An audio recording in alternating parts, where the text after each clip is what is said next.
The information in this video is for educational purposes only and is not intended as a substitute for professional medical advice, diagnosis, or treatment. Always seek the advice of your physician or other qualified health provider with any questions you may have regarding a medical condition. Never disregard professional medical advice or delay in seeking it because of something you have seen in this presentation. Do you ever have those days where you feel like you're running on fumes? You wake up tired, you push through the afternoon with another cup of coffee, and you just feel off. Like there's a fog in your brain you can't quite shake, or a persistent lack of energy that has nothing to do with how much you slept. It's that feeling of being sluggish, bloated, and just not 100%. Sound familiar? What if I told you that feeling isn't just a normal part of getting older or being busy? What if it's your body sending you a subtle but important signal? A signal that its most sophisticated, powerful, and built-in defense system is working overtime and could use a little support. In this video and throughout this entire 10-part series, we are going to pull back the curtain on one of the most misunderstood and yet most vital systems in your body, your natural detoxification system. Now, when you hear the word detox, your mind might immediately jump to extreme juice cleanses, expensive powders, or restrictive diets that leave you hungry and miserable. Let's be clear, that is not what this is about. We are going to ignore the hype and the marketing gimmicks.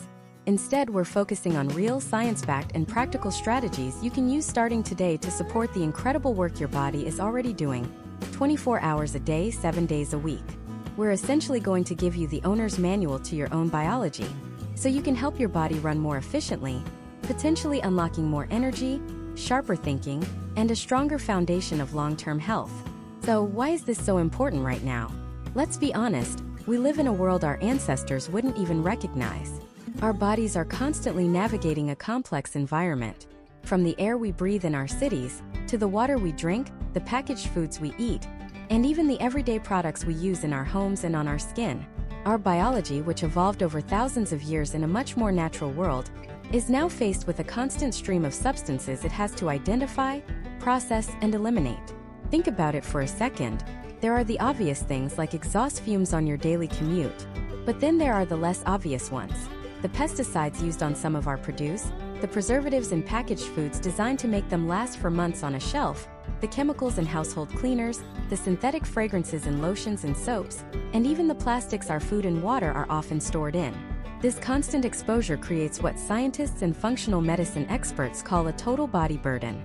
It's not about any single exposure being a huge problem, but rather the cumulative effect of all these small things day after day that can put a strain on our internal systems.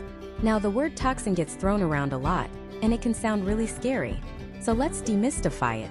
In the context of our health, a toxin is simply any substance that can create irritating or harmful effects in the body, potentially undermining our health or stressing our organs.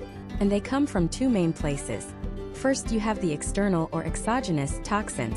These are the ones from the outside world we just talked about: pollution, chemicals, heavy metals, and so on. But second, and this is the part most people completely miss, you have internal or endogenous toxins. These are the natural byproducts created inside your own body as part of your daily metabolism. Every single second, your trillions of cells are working hard, creating energy, repairing tissue, sending signals, and just like any busy factory, this work produces waste.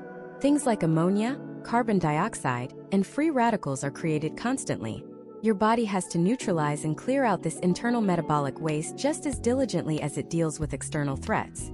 So your detox system isn't just an external shield.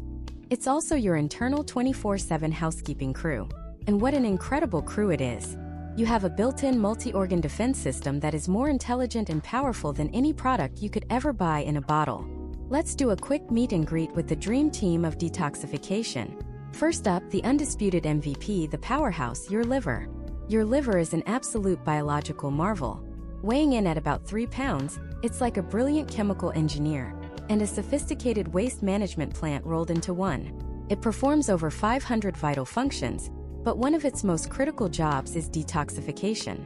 It has a brilliant two-step process, known as Phase 1 and Phase 2 detoxification. In Phase 1, it uses a team of enzymes to take a harmful, fat-soluble toxin and transform it into a less harmful intermediate substance. Then, in Phase 2, it takes that substance and attaches another molecule to it, making it water-soluble. This is the crucial step. By making the toxin water-soluble, It can now be safely escorted out of your body through your kidneys or your gut. Your liver is the master of taking out the trash. Next in the lineup are your kidneys. If the liver is the chemical plant, the kidneys are the ultrafine purification system. These two bean-shaped organs are constantly filtering your blood. How much? Get this. Your kidneys filter all the blood in your body about every 30 minutes. That's nearly 200 quarts of blood a day. As they filter, they pull out waste products like the water-soluble toxins prepared by the liver and excess fluid, and then excrete them from your body as urine. They are incredibly precise, keeping your body's fluid and electrolyte balance in a perfect life-sustaining range. Then you have your digestive system, particularly your intestines. Your gut is your primary gatekeeper, the first line of defense against the outside world. The lining of your intestines is a powerful barrier that decides what gets absorbed into your bloodstream and what gets passed right on through.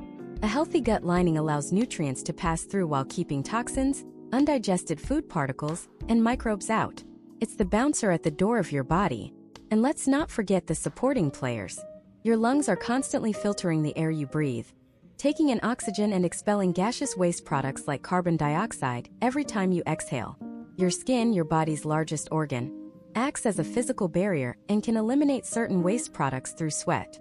And finally, there's the unsung hero, the lymphatic system. This is a vast, intricate network of vessels and nodes that acts as the body's drainage system.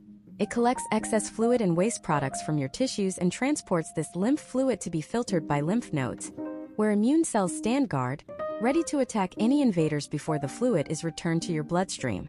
So you have this incredible coordinated team working for you around the clock.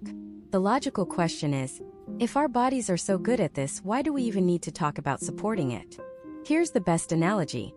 Imagine your body's detox system is the world's most efficient and dedicated cleaning crew for a beautiful house.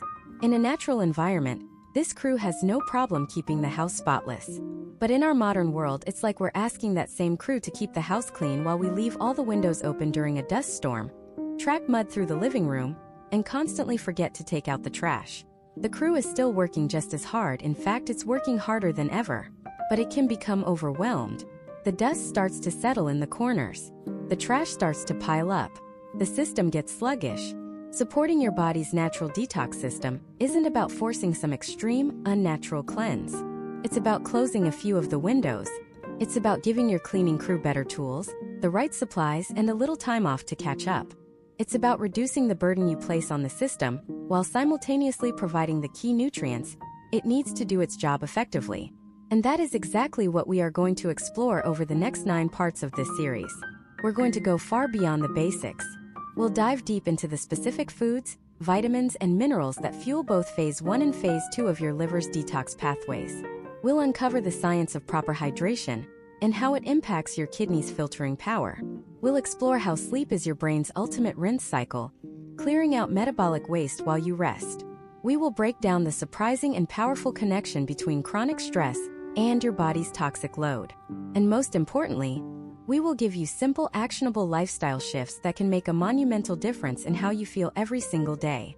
By the end of this series, you won't just have a list of things to do. You will understand the why behind every strategy, empowering you to make informed choices for your own health, not just for a week, but for a lifetime.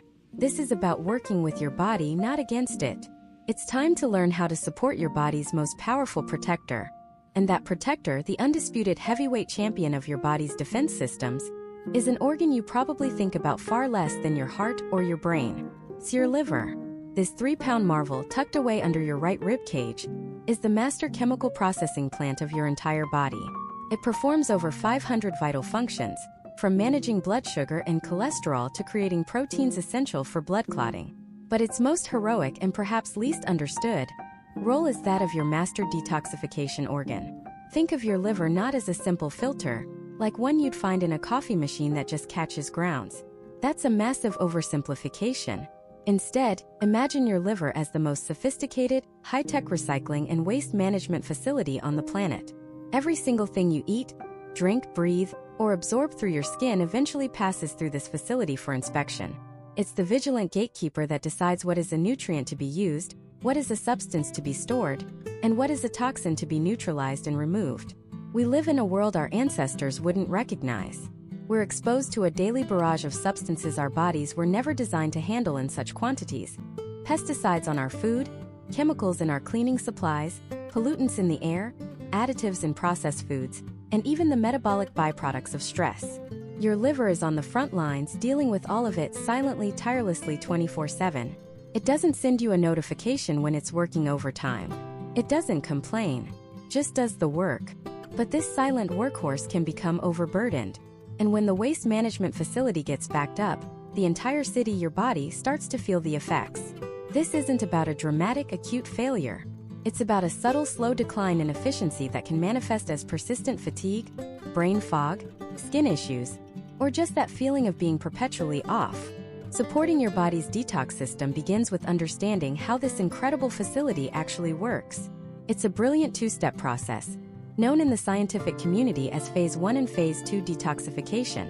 And understanding this is the key to everything. Let's stick with our waste management analogy. Imagine a constant stream of garbage trucks arriving at the facility. This garbage is made up of all sorts of things: caffeine from your morning coffee, alcohol from a glass of wine, old hormones your body is done with, medications, and environmental toxins. Many of these toxins are fat-soluble, which means they love to hang out in fatty tissues, like your fat cells and your brain. They're difficult for your body to get rid of in this state. You can't just flush them out with water. This is where Phase 1 kicks in. Think of Phase 1 as the initial sorting line at the recycling plant. Workers, which are actually a family of enzymes called cytochrome P450, grab these fat-soluble toxins and, through a chemical reaction called oxidation, they begin to break them down. They essentially attach an oxygen molecule, which is like slapping a bright handle on the toxin. This process starts to transform the toxin, preparing it for the next step. But here's the critical and often misunderstood part of Phase 1. This initial transformation can sometimes turn a relatively stable toxin into a much more volatile, reactive molecule. These are called intermediary metabolites, and they can be even more damaging than the original toxin itself. They are free radicals acting like ricocheting bullets inside your body, capable of damaging DNA and cell structures. It's like the sorting crew has to break open a garbage bag to see what's inside, and in the process they release a cloud of toxic dust. This is a crucial point. Many popular detox fads focus on revving up Phase 1 without any regard for what comes next. It's like speeding up the garbage sorting line, breaking open bags faster and faster, creating a massive, dangerous cloud of toxic dust without having enough workers to clean it up and bag it for final disposal. This can actually make you feel worse. The key isn't just to start the job, it's to complete it. And that's where the hero of the second act, Phase 2, comes in. If Phase 1 is the sorting line, Phase 2 is the final packaging and shipping department. Its job is to take those highly reactive, dangerous intermediary metabolites and neutralize them for good. It does this through a process called conjugation, which is a fancy word for attaching something. The liver's workers in this phase, another set of specialized enzymes, grab those volatile molecules and attach another molecule to them. Think of it like putting that toxic dust into a sealed, biodegradable, clearly labeled box. This process makes the toxin water-soluble, which is the golden ticket for excretion. Once a toxin is water-soluble, your body can finally get rid of it through your kidneys as urine, or through your liver and gallbladder as bile, which then exits via your stool. Job done. The trash has been sorted, neutralized, packaged, and shipped out of the body for good. For this entire system to work in beautiful harmony, Phase 1 and Phase 2 need to be in balance. You need the sorting line moving at a pace that the packaging department can handle.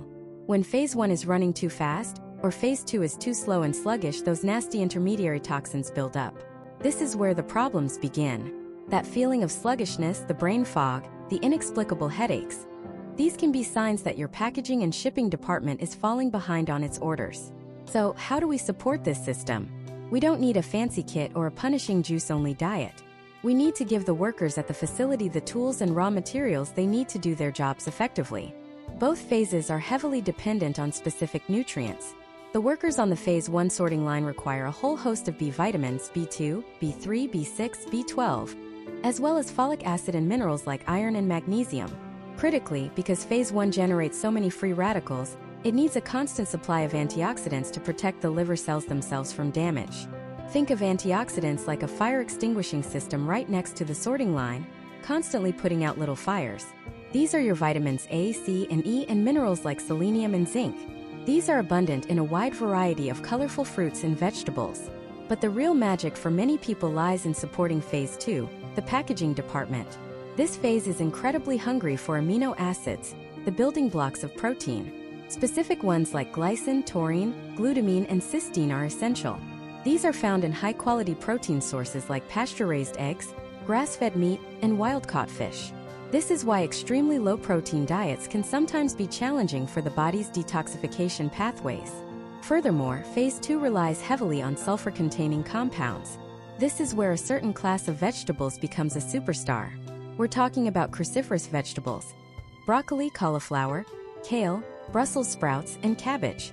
They are rich in a compound called sulforaphane, which is known for its role in upregulating the phase 2 enzymes. Think of it as sending in a highly skilled and motivated manager to the packaging department, helping everyone work more efficiently. Garlic, onions, and shallots are also fantastic sources of sulfur compounds.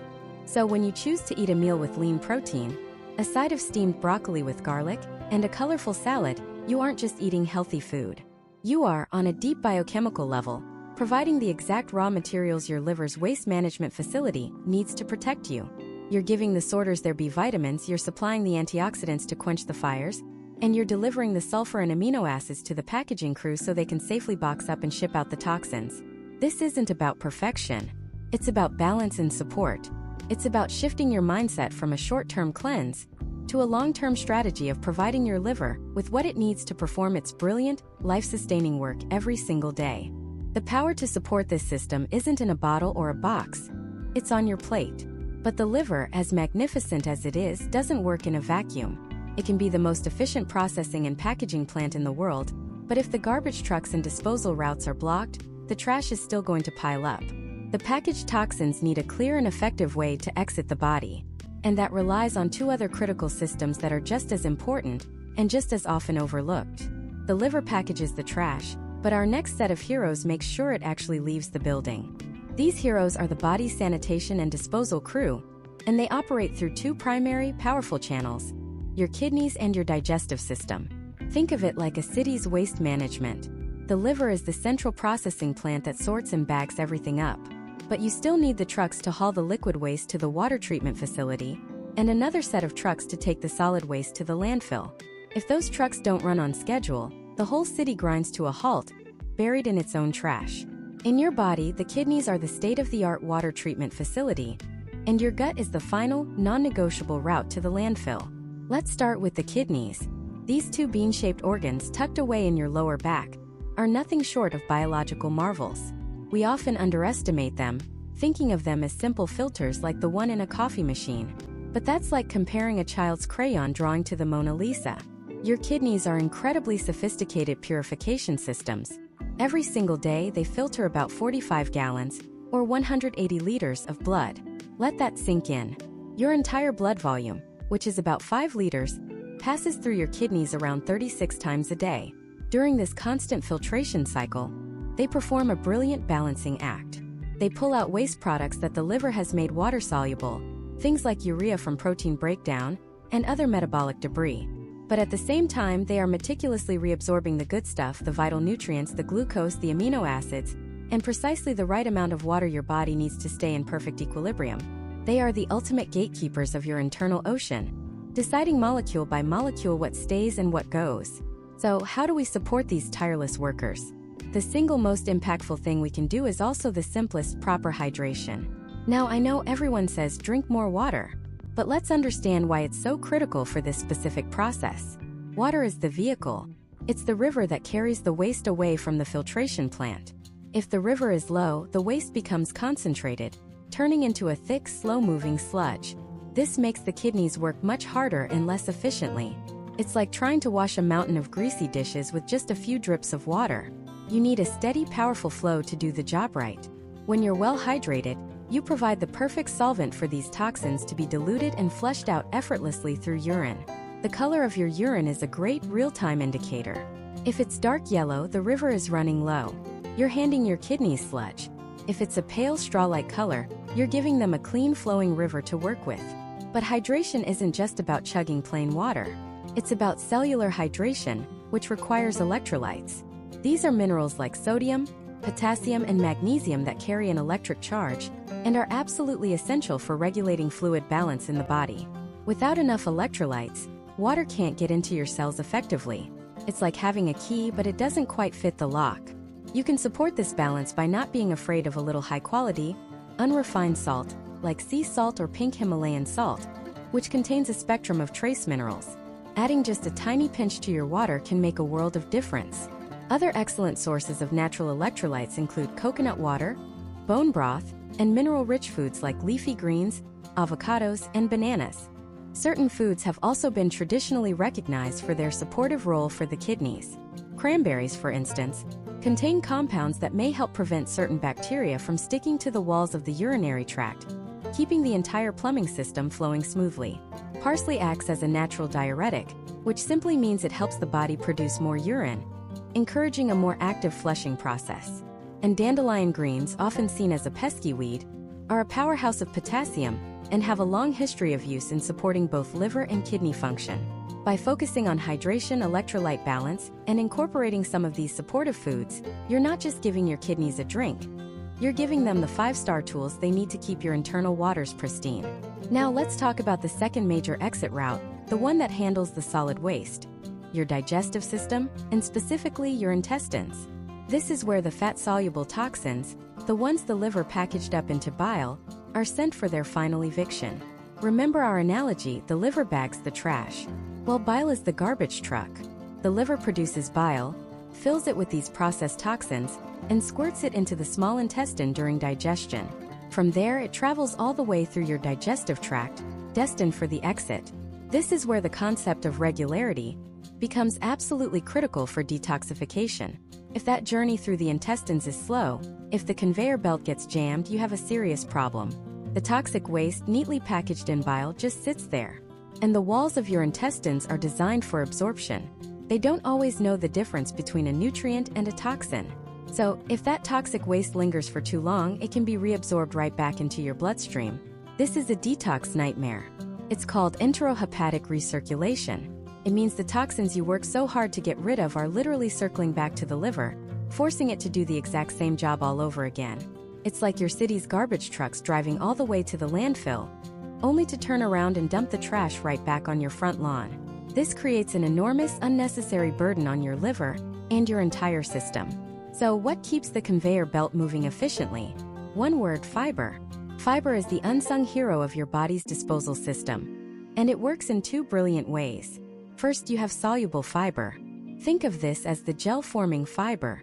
When it mixes with water in your gut, it forms a thick, viscous gel. This gel is like a sticky sponge. It travels through your intestines, binding to the bile that's carrying all those toxins. It traps them, preventing them from being reabsorbed back through the intestinal wall. It essentially wraps the garbage bags in a secure, gel-like coating, so they can't leak on the way out. Fantastic sources of soluble fiber include oats, barley, apples, citrus fruits, carrots, beans, and psyllium husks. Second, you have insoluble fiber. This is the bulking or roughage fiber. It doesn't dissolve in water. Instead, it acts like a giant scrub brush or a broom for your colon. It adds weight and bulk to your stool, which physically stimulates the muscles in your intestinal walls to contract and push things along. It literally sweeps the walls of your intestines clean and speeds up the transit time, the time it takes for waste to move from A to B and out of your body. This is crucial for minimizing the time toxins have to sit around and get reabsorbed. You can find insoluble fiber in foods like whole grains, nuts, seeds, and the skins of many fruits and vegetables, like potatoes and cucumbers. A healthy gut is a team effort, and we can't talk about it without mentioning the microbiome. The trillions of beneficial bacteria living in your gut. These tiny allies play a role in breaking down food, but they also influence the health of your intestinal lining and can even help process certain compounds. You can support them by feeding them what they love, which is fiber, especially the soluble kind, which acts as a prebiotic or food for your good bacteria. You can also introduce more beneficial bacteria directly through probiotic-rich fermented foods like yogurt with live active cultures, kefir, sauerkraut, and kimchi. So you see, it's a beautiful interconnected symphony. The liver meticulously filters and packages the waste. The kidneys manage the liquid stream, flushing out water-soluble toxins with incredible precision. And the gut, powered by fiber and a healthy microbiome, ensures the solid fat-soluble waste is bound up and swiftly shown the exit. When all three are working in harmony, your body's internal environment can stay clean and balanced. But these three powerhouses, the liver, the kidneys, and the gut, aren't the only players in the game. There is one more massive, often overlooked detoxification organ that covers your entire body. It's your largest organ, in fact, and it serves as both a barrier and a pathway for elimination. It's the one you look at in the mirror every single day. That's right. It's your skin. Covering an average of 20 square feet, your skin is your body's largest organ. A living, breathing shield that interfaces with the outside world every second of your life. We often think of it in terms of appearance, wrinkles, blemishes, or a healthy glow, but its role is far more profound. It is our first line of defense, a vigilant gatekeeper that prevents a constant barrage of pathogens, pollutants, and chemicals from invading our internal environment. Think of it as the wall of a medieval castle, strong and resilient, protecting the precious kingdom within. But this wall isn't just for defense. It's also a dynamic, permeable barrier with its own sophisticated system for elimination. And it achieves this through a process we all know, but perhaps don't fully appreciate: sweating. Now, for many of us, sweat is just a nuisance. It's something we try to stop with antiperspirants, something that stains our shirts on a hot day or during a tough workout. But from a biological standpoint, sweat is a marvel. Your skin is studded with millions of tiny sweat glands, primarily eccrine glands, which are your body's personal cooling system. When your internal temperature rises, these glands release a fluid, sweat, which evaporates on your skin and cools you down. It's a brilliant feat of natural air conditioning. But it's not just about temperature regulation. While sweat is about 99% water, that remaining 1% is incredibly telling. It contains electrolytes like sodium and potassium, but it also carries trace amounts of other substances that your body is looking to offload. Research over the years has explored exactly what can be excreted through our pores. Some studies have identified trace levels of heavy metals like arsenic, lead, and mercury in sweat, sometimes in concentrations higher than what's found in urine. Other research has pointed to the elimination of persistent organic pollutants, like certain pesticides and flame retardants. Even compounds like BPA, the chemical found in some plastics that has raised health concerns, have been shown to be present in sweat. This doesn't mean you can sweat out a lifetime of poor choices in one gym session. The liver and kidneys are still the undisputed heavyweights of detoxification. But it does suggest that the skin, through perspiration, plays a significant and supportive role. It's an accessory route of elimination, a complementary pathway that eases the burden on your primary internal organs. The power of sweating for purification is not a new idea. It's an ancient wisdom woven into the fabric of cultures all around the world. Think of the Roman baths, the Native American sweat lodges, or the Russian banyas. Perhaps no culture has integrated this practice more deeply into its identity than the Finns. In Finland, a country of 5.5 million people, there are an estimated 3 million saunas. It's not a luxury. It's a way of life, a place for physical and mental cleansing that is passed down through generations. Imagine a small wooden room dimly lit, filled with the scent of birch and cedar. The air is thick with a dry, intense heat that seems to penetrate right to your bones. This is the traditional Finnish sauna. The experience is centered around the kiuas, a stove piled high with rocks. Water is ladled onto these superheated stones, releasing a wave of steam called loili. The Finns consider loili to be the spirit of the sauna, a wave of heat that envelopes you, opens your pores, and coaxes a deep, purifying sweat. For them, this isn't just about getting clean. It's a ritual. It's a place to unwind after a long week, to connect with family and friends, to sit in silence and let the heat melt away not just the physical tension in your muscles, but the mental clutter of daily life. They understood intuitively that this induced heavy sweat was a form of release, a way of feeling lighter, cleaner, and renewed from the inside out. So how can we harness this ancient wisdom in our modern lives to support our skin's natural elimination process? The most straightforward and accessible way is through exercise. Engaging in cardiovascular activity, running, cycling, brisk walking, dancing, raises your core body temperature and initiates that cooling sweat response. High-intensity interval training, or HIIT, is particularly effective at making you sweat profusely in a short amount of time. The bonus here is immense. You're not only supporting detoxification through sweat, but you're also improving cardiovascular health, boosting your metabolism, and releasing endorphins that elevate your mood. Another powerful tool inspired by our Finnish friends is the sauna. both traditional saunas, which heat the air around you, and infrared saunas, which use light to heat your body directly, can induce a deep and profuse sweat. Proponents of infrared saunas suggest they may allow for a deeper penetration of heat, potentially helping to mobilize toxins stored in fat cells, though more research is needed in this area. Regardless of the type, sauna use has been linked in population studies to a host of positive health outcomes. The key is consistency and, most importantly, safety.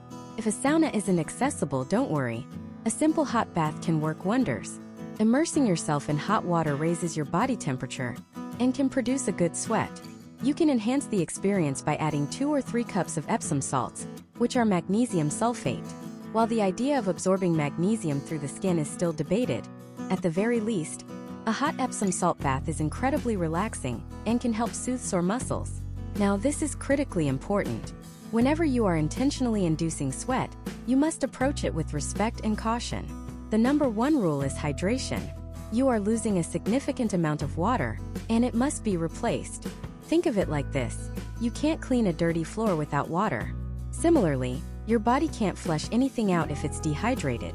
Drink plenty of water before, during, and after any activity that makes you sweat heavily. Dehydration puts immense stress on your kidneys and your entire system, completely defeating the purpose. Rule number 2 is electrolyte balance. When you sweat, you don't just lose water. You lose vital minerals like sodium, potassium, and magnesium.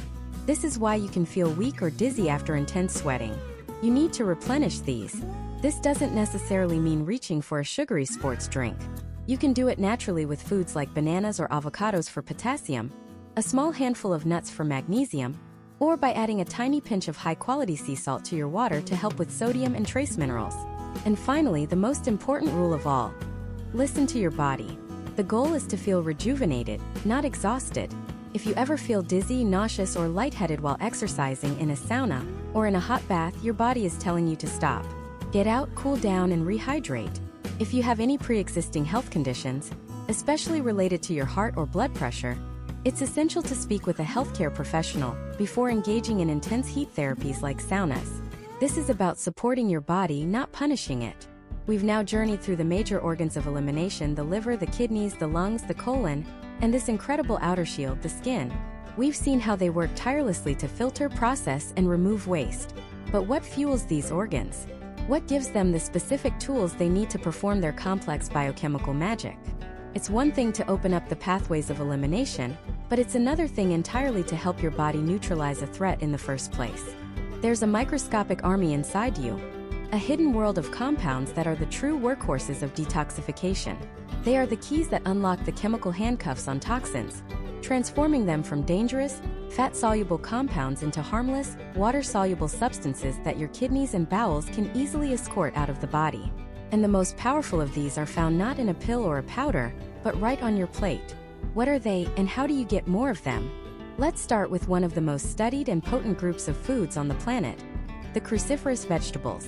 We're talking about broccoli, cauliflower, Brussels sprouts, kale, cabbage, and bok choy. You've probably been told to eat these your whole life, but the reason why is far more fascinating than just they're good for you. These vegetables contain compounds called glucosinolates. By themselves, they don't do much. But when you chop, chew, or crush these vegetables, an enzyme is released that converts these glucosinolates into a powerhouse molecule called sulforaphane. Sulforaphane is like the general contractor for your body's cellular defense system. It doesn't just neutralize one free radical and then call it a day. Instead, it flips a master genetic switch in your cells known as the NRF2 pathway. Think of NRF2 as the supervisor of your body's internal antioxidant factory. When sulforaphane activates it, NRF2 turns on over 200 different genes responsible for protection and detoxification. It ramps up the production of those crucial phase 2 enzymes, including one of the most important of all, glutathione transferase. This is the enzyme that attaches our master antioxidant, glutathione, to toxins, effectively handcuffing them and marking them for removal.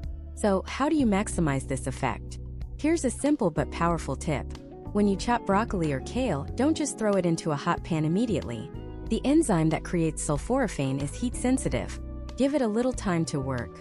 Chop your broccoli, then let it sit on the cutting board for 30 to 40 minutes before you cook it. This allows that enzymatic reaction to happen, creating a reserve of sulforaphane that is much more resilient to the heat of cooking. If you don't have time, a little trick is to add a pinch of ground mustard seed to your cooked broccoli. Mustard seed contains a heat-stable version of that same enzyme and can reactivate sulforaphane production right in your meal. It's a small change that can have a significant impact on the support you're giving your liver. Next up is another family of humble powerhouses, the allium vegetables. This includes garlic, onions, leeks, shallots, and chives. Their characteristic pungent aroma comes from a wealth of sulfur-containing compounds. Sulfur is an element that often gets overlooked, but it is absolutely non-negotiable for effective detoxification. Why? Because sulfur is a critical component of glutathione itself. Without enough sulfur, your body simply cannot produce enough of its master antioxidant. It's like trying to build a brick wall without any mortar. You can have all the bricks you want, but they won't hold together. Garlic, in particular, contains a compound called alliin, which, much like the sulforaphane story, gets converted into a highly active form called allicin when the clove is crushed or chopped. Allicin is what gives garlic its famous immune-supporting properties, but it's also a champion for liver health, helping to protect it from damage and supporting those glutathione-producing pathways. And just like with broccoli, there's a trick to it. After you crush or chop your garlic, let it sit for 10 to 15 minutes before exposing it to heat. This gives the enzyme alliinase time to create a maximum amount of allicin. So the next time you're cooking, make chopping the garlic your very first step. By the time your pan is hot, the garlic will be ready to deliver its full potential. Now, while these specific plant compounds are like the special ops forces of detoxification, they need a well-equipped army to back them up. And that army is built from proteins, specifically amino acids. This is a piece of the puzzle that is so often missed in popular detox trends that focus exclusively on juices or raw vegetables. Remember, the entire point of phase 2 is to attach a molecule to a toxin to make it water-soluble. Those molecules don't come from thin air. The body has to make them, and the primary building blocks are amino acids from the protein you eat.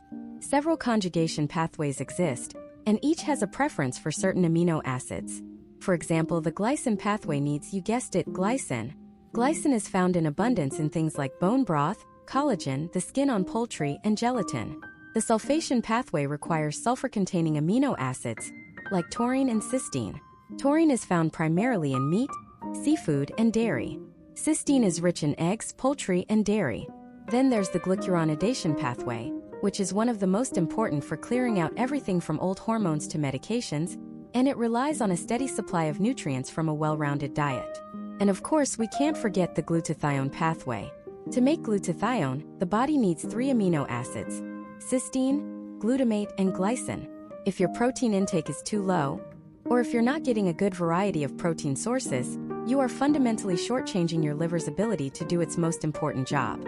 This is why a diet that includes high-quality protein from sources like pasture-raised eggs, grass-fed beef, wild-caught fish, and organic poultry is so foundational.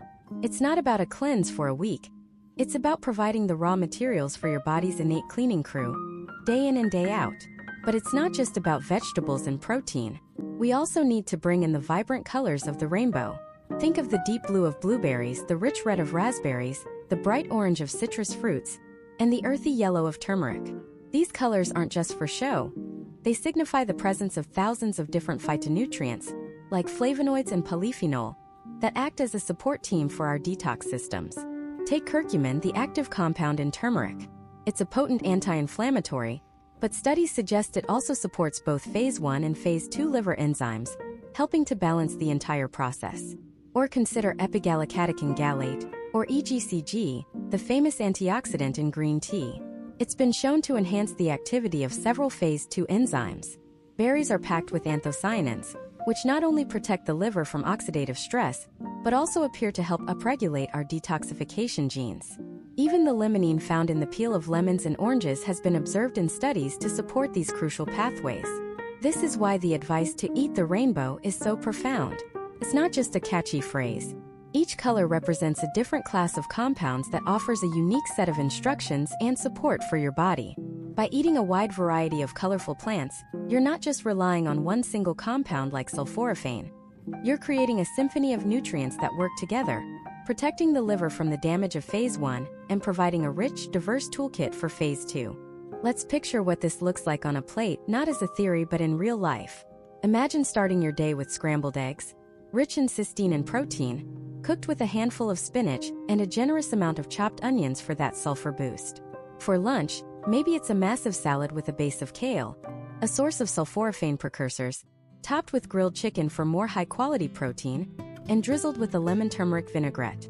In the afternoon, instead of a sugary snack, you have a cup of green tea and a handful of blueberries. Then for dinner, a beautiful piece of wild-caught salmon, providing taurine and healthy fats, served alongside roasted Brussels sprouts that you chopped 40 minutes earlier. That's not a diet of deprivation. That is a feast. It's a delicious, satisfying way of eating that systematically provides every single component we've just discussed. There's no magic pill or expensive powder. The power is in the synergy of whole foods, combined intelligently on your plate. You're not forcing a detox. You are simply and profoundly supporting the brilliant detoxification system your body already has. So your liver has done its incredible complex job. It has taken potentially harmful compounds, run them through a two-phase assembly line, and wrap them up in a neat, water-soluble package, ready for mailing. But what if the mail truck never arrives? What happens when the exit routes are blocked? That's where the story takes a critical turn. Because packaging up the trash is only half the battle. You still have to take it out. So let's talk about taking out the trash. Your body has 4 primary exit routes for superhighways designed to carry waste out of your system. These are your gut, your kidneys, your skin, and your lungs. If any one of these highways has a roadblock, traffic backs up. And when detox traffic backs up, those carefully packaged toxins, the ones your liver worked so hard to neutralize, don't leave. They sit. They fester. And in some cases, they can even be reabsorbed back into your system, forcing your liver to deal with them all over again. It's like the garbage truck drives around the block and dumps the trash right back on your lawn. This is why supporting your elimination pathways is not just a step. It is arguably the most critical step in the entire process. Let's start with the undisputed king of elimination, your gut. This is the main interstate, the big one. The vast majority of toxins processed by your liver are destined for this route, exiting the body through your stool. Think about it. The liver dumps bile, which is full of these processed toxins, into your small intestine. This bile then travels through your entire digestive tract, and its job is to leave the building, taking the trash with it. For this to happen efficiently, you need one thing above all else: regularity. You need to be moving your bowels, ideally every single day. Now, this can be an uncomfortable topic for some, but it is fundamentally important. If you're not having regular, well-formed bowel movements, you're essentially living in a house where the trash is collected but never taken to the dump. The garbage bags just pile up by the back door. In the warm, dark environment of your colon, this waste sits and stagnates. The intestinal wall, which is designed to absorb nutrients, can inadvertently start reabsorbing some of the toxic waste that was supposed to be on its way out. This creates a vicious cycle of toxicity, placing an unnecessary and chronic burden back on your liver.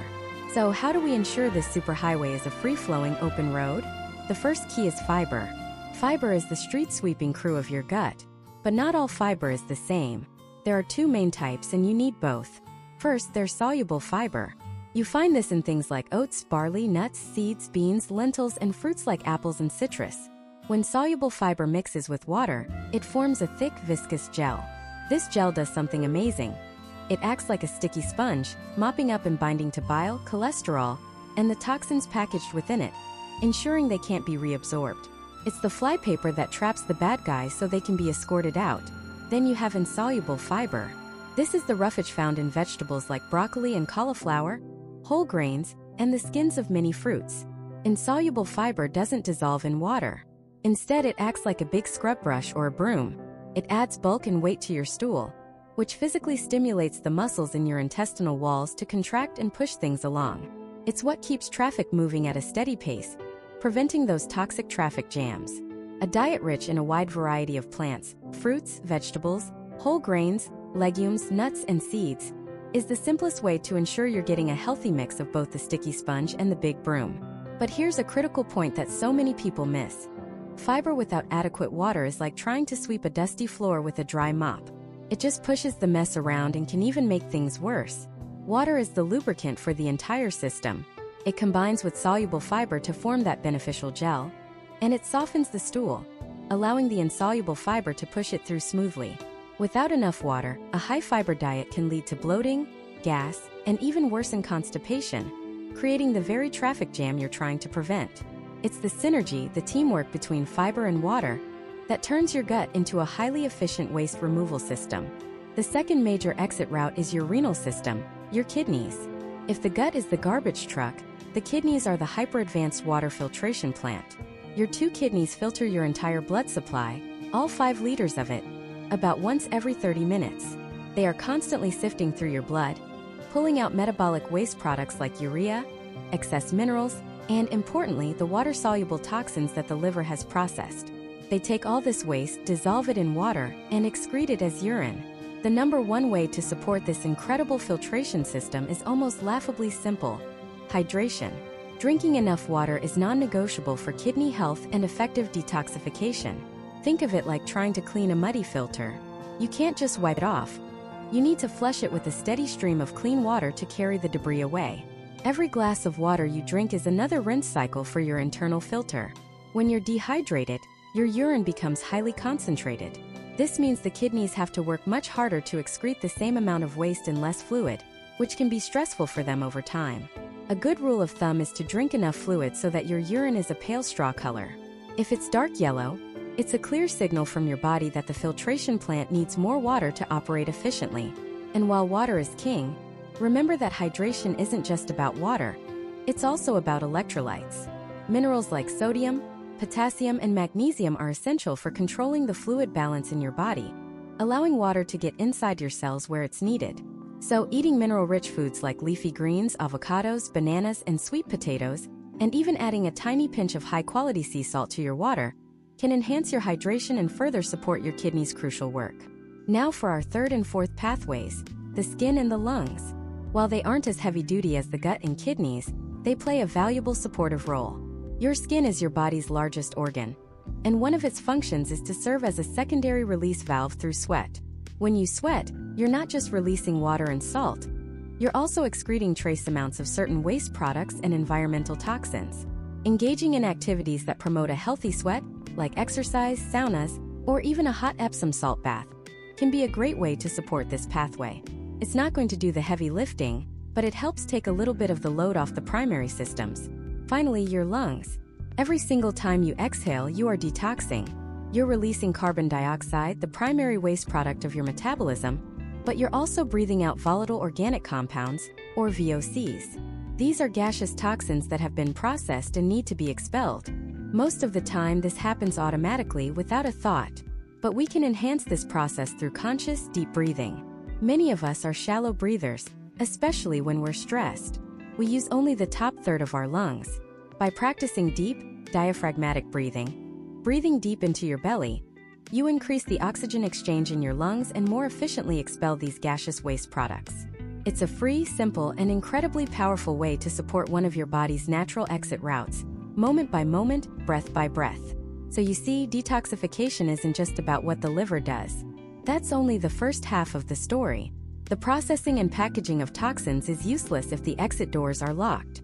By focusing on gut regularity with fiber and water, supporting your kidneys with excellent hydration, encouraging a healthy sweat, and practicing deep breathing, you are ensuring that the highways are clear, the mail trucks can run on schedule, and the trash is actually taken out for good. We've set the stage. The liver is processing the toxins, and the exit routes are wide open. But what if we could make the whole system run better, faster, and more efficiently? What if there were specific foods and nutrients that acted like high-octane fuel for the liver and a world-class maintenance crew for the highways? Turns out there are. The specific vitamins, minerals, and plant compounds that supercharge this entire process aren't found in some expensive, exotic supplement.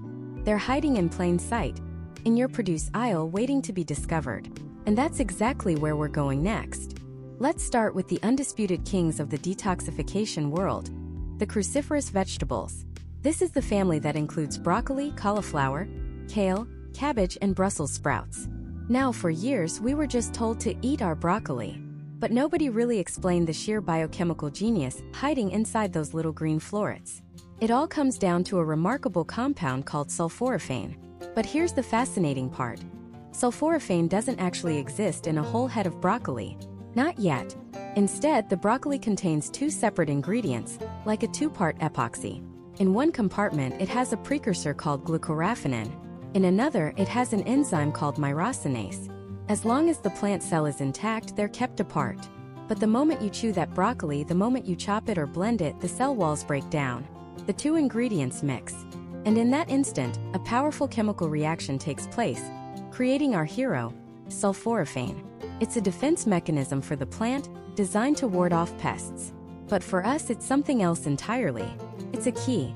Sulforaphane is what scientists call an NRF2 activator. Think of NRF2 as the master switch for your body's entire antioxidant and detoxification response system. It's like the general manager of a massive cleaning crew that's dormant inside your cells, just waiting for the signal to get to work. When sulforaphane enters your system, it flips that switch. It doesn't just neutralize one free radical like a typical antioxidant. No, it tells your own DNA to ramp up the production of a whole army of protective enzymes, including the crucial phase 2 enzymes in your liver. It's the difference between hiring one janitor to clean a skyscraper versus flipping a switch that activates an entire state-of-the-art, automated cleaning system on every single floor. This is why studies on cruciferous vegetables consistently show such compelling potential outcomes for supporting cellular health. By simply chopping your broccoli a few minutes before you cook it, or by chewing it thoroughly, you are initiating a chemical reaction that sends a powerful signal throughout your entire body to upregulate its own defense systems. Now let's move a little further down the aisle to the pungent, flavorful world of alliums. This family includes garlic, onions, leeks, and shallots. These are the foundational ingredients of cuisines all over the world, but their power goes far beyond taste. Their secret lies in their rich supply of sulfur-containing compounds. Just like with broccoli, the magic happens when the plant is damaged. When you crush a clove of garlic, an enzyme converts a compound called alliin into the potent and famously fragrant allicin. This is what gives garlic its characteristic punch. But that sulfur is more than just flavor. It's a critical building block. Specifically, it's a building block for what is arguably the most important molecule for detoxification in the entire human body: glutathione. Glutathione is often called the master antioxidant. Your liver produces it, and it's present in every single cell. Its job is immense. During phase 2 detoxification, those newly transformed, water-soluble toxins need to be escorted out of the body. Glutathione is one of the primary molecules that latches onto these toxins, neutralizes them, and prepares them for excretion. It's the cellular garbage truck. But here's the catch. Your body can't make glutathione without an adequate supply of sulfur-containing amino acids. And that's where garlic and onions come in. They provide the raw, sulfur-based materials your body needs to keep its glutathione production lines running at full capacity. Think of it this way. If cruciferous vegetables are flipping on the lights and activating the cleaning crew, allium vegetables are making sure that crew has enough soap, sponges, and heavy-duty trash bags to actually do the job. Without sufficient glutathione, those activated phase 1 toxins could linger, causing cellular damage. A diet rich in these sulfurous vegetables provides the fundamental support needed to complete the detoxification cycle, from start to finish. Historical observations have shown cultures with diets high in these foods often exhibit robust health, and modern science is now showing us the molecular reasons why. But the process isn't complete yet. There's another critical element we need to consider. Remember phase 1 detoxification? It's that initial step where enzymes in the liver start breaking down toxins. This process, while absolutely necessary, is a bit like a demolition project. It creates dust, debris, and reactive sparks. In biochemical terms, it generates a lot of free radicals. These are unstable molecules that can bounce around inside your cells, damaging DNA, proteins, and cell membranes. This is called oxidative stress. If left unchecked, this oxidative stress can do more harm than the original toxin. So, your body needs a protection squad. It needs an antioxidant shield to manage the fallout from phase 1, so that phase 2 can safely do its job. And where do we find this protection squad? In the most colorful foods in the entire supermarket. We're talking about the deep blues and purples of berries, the vibrant orange of carrots and sweet potatoes, the rich red of tomatoes, and the dark green of spinach. The very pigments that give these plants their beautiful colors are often powerful antioxidants. Blueberries, for example, are packed with compounds called anthocyanins. These molecules are incredibly skilled at donating an electron to a free radical, stabilizing it and rendering it harmless, without becoming unstable themselves. They are the cellular peacekeepers. The beta-carotene that makes carrots orange is converted in the body to vitamin A, another crucial antioxidant that protects fatty membranes from damage. The lycopene in tomatoes, the lutein in kale. Each color represents a different class of protective compounds, each with a unique role. So when you eat the rainbow, you're not just getting a variety of vitamins and minerals. You are literally assembling a diverse team of antioxidants. You're deploying a multi-layered defense system for your cells. This team stands guard, quenching the free radical sparks generated during phase 1, protecting the liver cells and the detox machinery itself. This allows the whole detoxification process, from the activation by sulforaphane to the glutathione binding supported by sulfur, to proceed smoothly and safely. It's a beautiful, intricate system where different foods play distinct, synergistic roles. They aren't just a random collection of healthy items. They are a team of specialists working together. One group flips the switches, another provides the raw materials, and the third provides the critical protection for the entire operation. But getting these foods into your body is only half the battle. The way you prepare them, and the one nutrient that underpins this entire system, a nutrient most people don't get enough of, can make all the difference. And that's a story for the next chapter. That nutrient, the one that acts as the universal solvent, the delivery truck, and the waste disposal service for every single cell, is water. It sounds almost too simple, doesn't it? In a world of complex supplements and exotic superfoods, the answer can't possibly be that straightforward. But the truth is, without adequate hydration, every other effort you make is like trying to drive a high-performance race car with molasses in the gas tank. Nothing works efficiently. Think about your body's detoxification system as a sophisticated city. Your liver and kidneys are the central processing plants. Your lymphatic system and bloodstream are the highways and roads. Nutrients are the fuel and repair crews, and toxins are the garbage. Now, what is the one thing that keeps the traffic flowing, the garbage trucks moving, and the power plants from overheating? Water. It's the river that runs through the entire city. When you're dehydrated, even slightly, that river starts to run low. The highways become congested. Blood thickens, forcing your heart to work harder just to pump it. The delivery of oxygen and nutrients to your cells slows down. And most critically for our conversation, the removal of metabolic waste, the cellular garbage, grinds to a halt. Your kidneys, which are designed to filter waste from your blood and excrete it through urine, simply can't do their job effectively without sufficient water to flush the system. It's like asking a sanitation worker to clean a city street with a dry broom. It just moves dust around. The old advice of 8 glasses a day is a decent starting point, but it's a one-size-fits-all recommendation for a world of unique individuals. A more personalized guideline many experts suggest is to drink about half your body weight in ounces.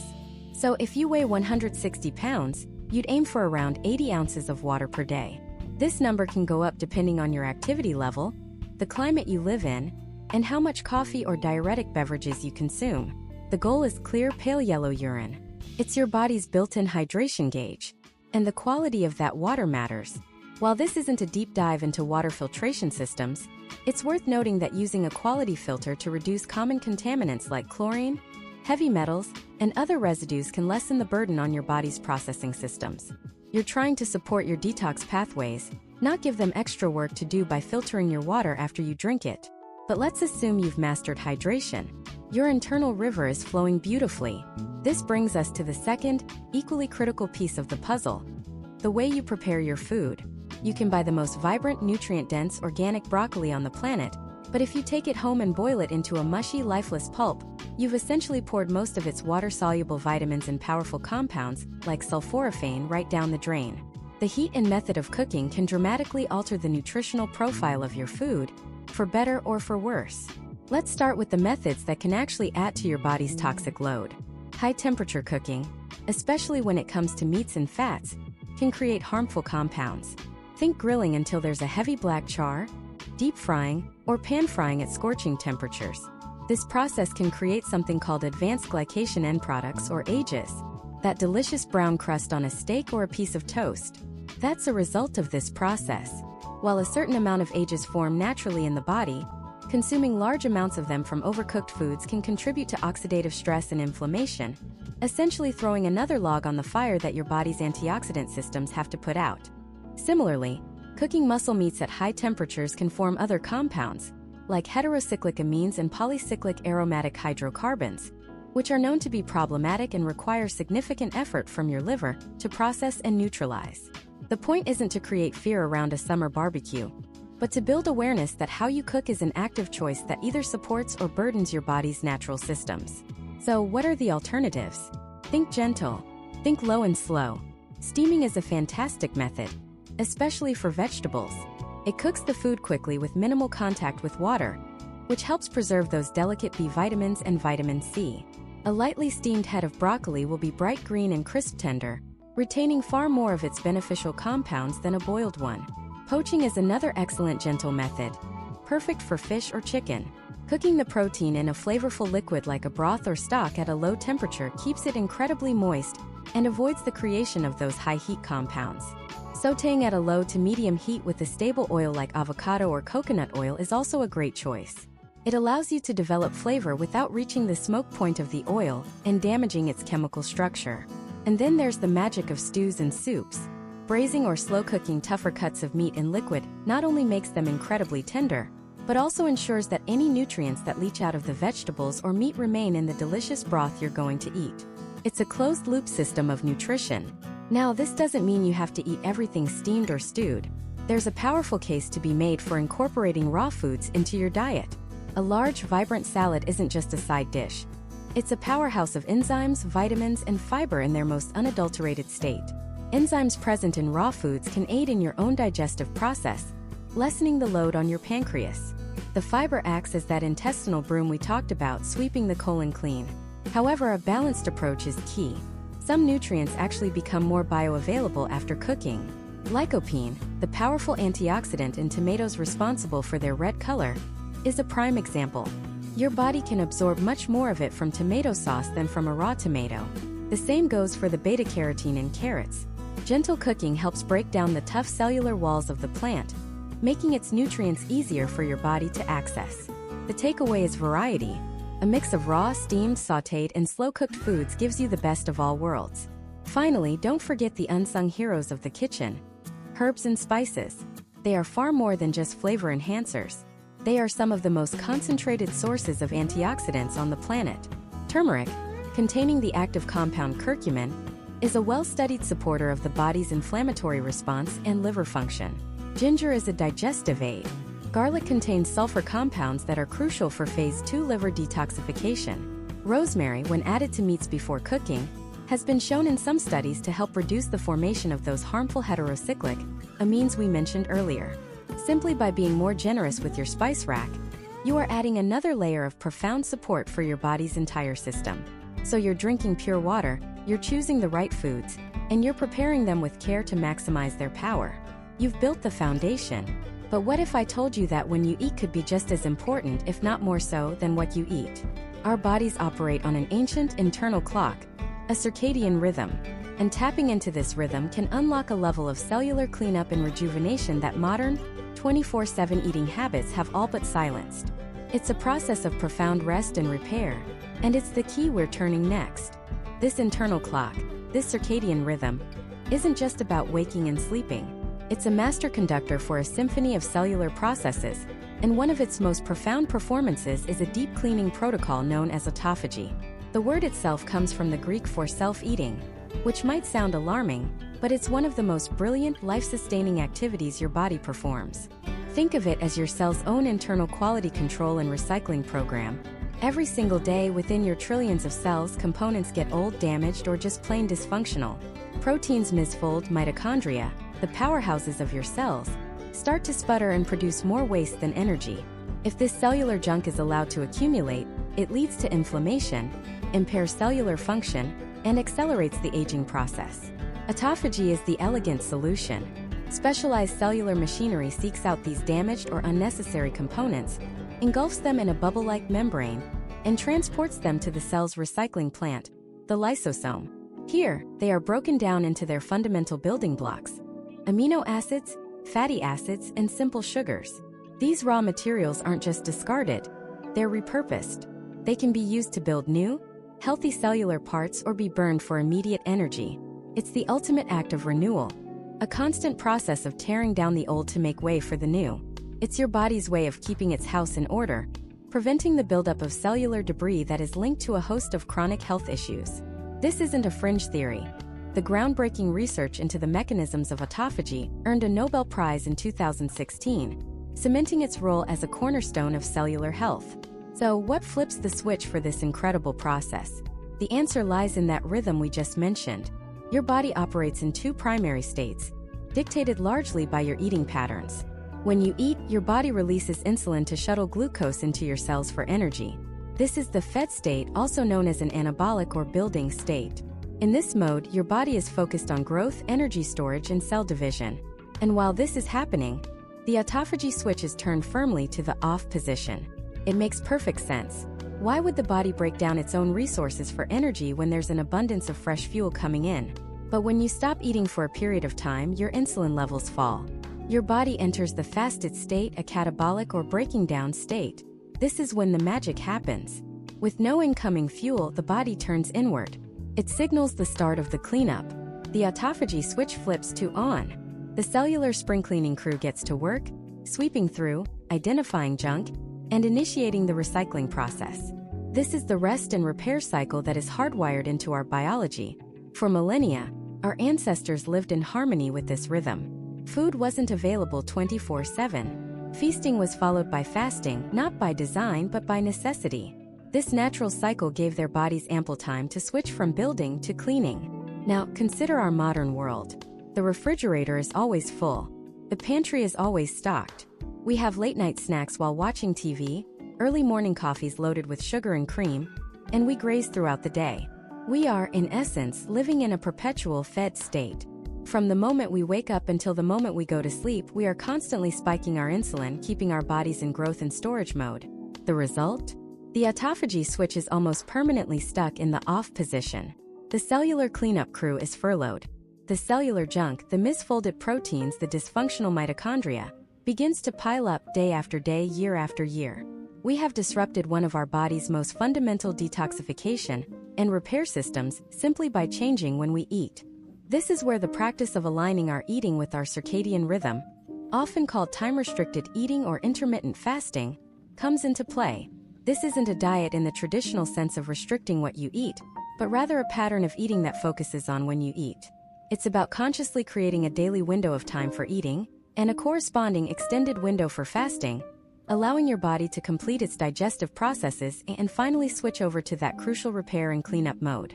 For many, the most accessible approach is time-restricted eating, or TRE. This simply means consolidating all of your daily calories into a specific window of time, for example, an 8 or 10-hour period.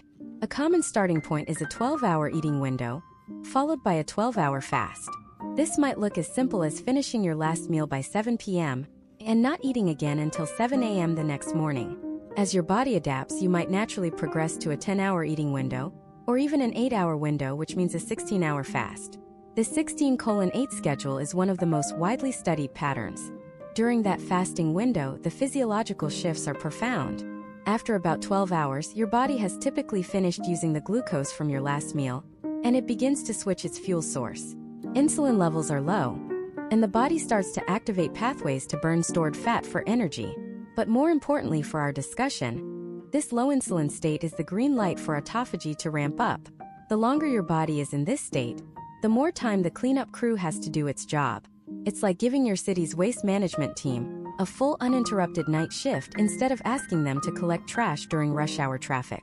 This scheduled break has tremendous benefits for our key detoxification organs.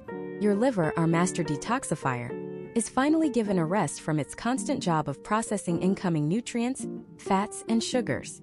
This downtime allows it to focus on its other critical functions, like the Phase 1 and Phase 2 detoxification pathways we've talked about, efficiently neutralizing and preparing toxins for elimination. Your gut also gets a much-needed respite. The lining of our digestive tract is working constantly.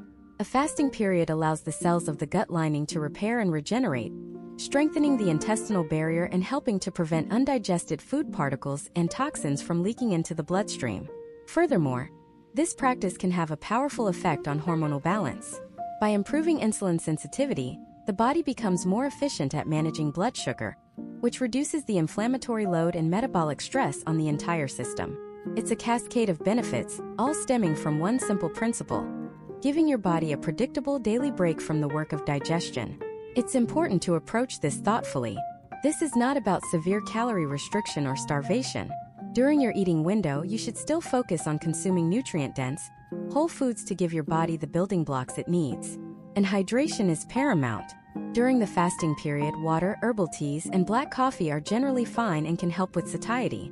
As with any significant change to your routine, it's wise to consult with a healthcare professional, especially if you have an existing medical condition, are pregnant or breastfeeding, or have a history with eating disorders. The goal is not to create stress, but to reduce it. Start slowly. If you currently eat for 15 hours a day, don't jump straight to an 8-hour window. Try shrinking it to 14, then 12, and see how your body responds.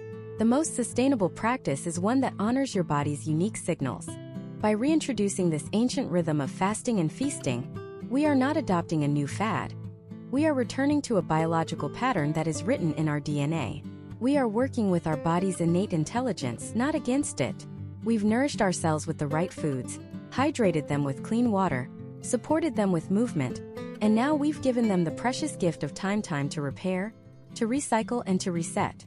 But there's one more force, a silent architect of our cellular health, that can either amplify all these efforts or sabotage them entirely. It operates not in our gut or our liver, but in our mind. And mastering it is the final piece of the puzzle. This force is stress. Not just the big life-altering events, but the chronic, low-grade drip of modern life. The traffic jam, the overflowing inbox, the endless news cycle. We've been conditioned to see stress as a purely mental or emotional problem, something to be managed with willpower. But the reality is far more profound. Chronic stress is a physiological state. It's a cascade of hormones and neurological signals that fundamentally alters how your body allocates its resources. And when it comes to detoxification, stress isn't just a roadblock. It's a saboteur, actively working against every healthy choice you make. To understand this, we need to look at our nervous system. It has two primary modes, fight or flight and rest and digest. The fight or flight response, governed by the sympathetic nervous system, is an ancient survival mechanism. When a tiger jumped out of the bushes, your body didn't waste time digesting lunch or clearing out cellular waste. It flooded your system with adrenaline and cortisol. Your heart rate skyrocketed, your muscles tensed, and blood was shunted away from your internal organs and towards your limbs so you could run or fight. This system is brilliant for short-term survival. But here's the problem. Your nervous system can't tell the difference between a tiger and a deadline. It can't distinguish between a physical threat and an angry email from your boss. So in our modern world, many of us are living in a perpetual low-grade fight or flight state. And what happens when the body believes it's constantly under threat? It deprioritizes what it considers non-essential maintenance work. And guess what falls into that category? Optimal digestion, immune regulation, and deep detoxification. The primary stress hormone, cortisol, when chronically elevated, can contribute to systemic inflammation. This inflammation is like a constant, low-level fire that your body has to fight, creating even more metabolic waste and oxidative stress for your detox pathways to handle. It's a vicious cycle. Even more directly, when you're stressed, blood flow is literally diverted away from your liver and your kidneys. Think about that. The very organs we've spent this entire series discussing, the master filters of your body, are put on a resource diet. They receive less oxygen and fewer nutrients, impairing their ability to perform their critical functions of neutralizing and eliminating toxins. At the same time, stress wreaks havoc on your gut. It can alter the delicate balance of your microbiome, promoting the growth of less beneficial bacteria, and it can contribute to increased intestinal permeability or leaky gut. This allows undigested food particles and endotoxins to enter the bloodstream, creating a massive, additional workload for your already strained liver. And then there's sleep. Stress is arguably the #1 enemy of deep restorative sleep. And as we learned, sleep is when our body's most profound detoxification and repair processes happen, especially in the brain via the glymphatic system. So, you can eat all the broccoli sprouts and cilantro in the world, but if you're chronically stressed and not sleeping, you're trying to clean the house while a Category 5 hurricane is blowing through it. You are, quite literally, working against your own biology. This is not meant to be discouraging. It is meant to be empowering. Because the opposite of fight or flight is also built into our biology. It's the rest and digest state, governed by the parasympathetic nervous system. This is where the magic happens. This is the state of healing, regeneration, and detoxification. And the most incredible part is that you have the power to consciously shift your body from one state to the other. You can become the conductor of your own nervous system. Mastering this skill is the ultimate support for your body's detox system. So how do we do it? The most powerful tool you have is one you carry with you every moment of every day: your breath. Slow, deep, diaphragmatic breathing is not a new age fantasy. It's a biological hack. When you intentionally slow your exhale so that it's longer than your inhale, you are directly stimulating the vagus nerve. The vagus nerve is the main superhighway of your parasympathetic nervous system. Activating it sends a powerful signal to your brain and body that says, "You are safe. The threat has passed. You can stand down." Just a few minutes of conscious breathing, inhaling for a count of 4, holding for a count of 4, and exhaling for a count of 6 or 8, can begin to shift you out of that stress state, lowering cortisol and allowing blood to flow back to your digestive and detox organs. Building on this is the practice of mindfulness or meditation. This isn't about emptying your mind. It's about changing your relationship with your thoughts. It's learning to observe the stressful thoughts without becoming entangled in them. Numerous studies have shown that a consistent mindfulness practice can lower markers of inflammation, reduce cortisol levels, and even physically change the structure of the brain over time, making you less reactive to stress. It creates a buffer between a stressful event and your physiological reaction to it. Next, consider the type of movement you're doing. While intense exercise is beneficial, it is also a form of physical stress. It's important to balance it with restorative practices. Things like gentle yoga, tai chi, or simply walking in nature, what the Japanese call shinrin-yoku, or forest bathing, have been shown in clinical research to significantly decrease cortisol and boost the activity of immune cells. This kind of movement tells your body that it's time to repair and rebuild, not run for its life. And finally, never underestimate the power of genuine human connection. Positive social interaction, laughter, and physical touch, like a simple hug, release a hormone called oxytocin. Oxytocin is the direct biological antidote to cortisol. It actively lowers stress, reduces blood pressure, and promotes feelings of well-being. In our increasingly isolated world, intentionally carving out time for meaningful connection isn't a luxury. It's a biological necessity for a resilient nervous system. So as we bring this journey to a close, let's zoom out.